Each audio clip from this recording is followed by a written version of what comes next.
Do you know who Paul Evans is? No. He ended up in Dubai with pancreatitis, and it was so bad. This is from drinking and partying and stuff like that. His pancreatitis was so bad that he was put into an induced coma. Oh, wow. While he was in the induced coma, he lived an entire life in Singapore. Boy. He could tell you the brand of toothpaste that he used every morning, the colors of the ties that he needed to wear. He could tell you the route that he drove to work. And while he was at work, he was part of a team that was building out a new virtual reality game. So he would enter a virtual reality game in this thing, and he could tell you everything, every single detail. It's in his book, and tell you all of the details about how his life unfolded in Singapore, the car that he drove, where he went for dinner on an evening time.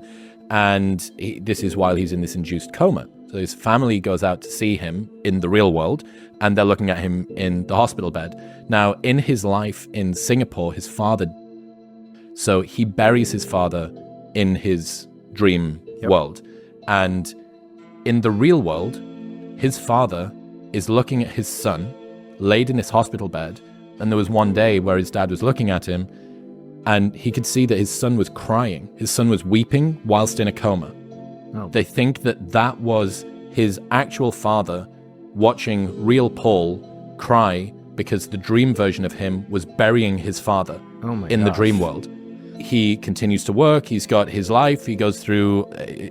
there's some complications with the virtual reality world that he's getting into, and they're really trying to push the limits of what they can do with this technology. And one day he gets trapped inside the simulation. So this is like Inception. This is like he's two levels deep now. Inception. Yes. So he's two levels deep, and he's trapped inside, and all of the people outside of in the dream, outside of the virtual reality world, are trying to get him out. And he says it was like being inside of a membrane, and he could feel his hands. He was sort of running his hands across this membrane, trying to find a way to get out.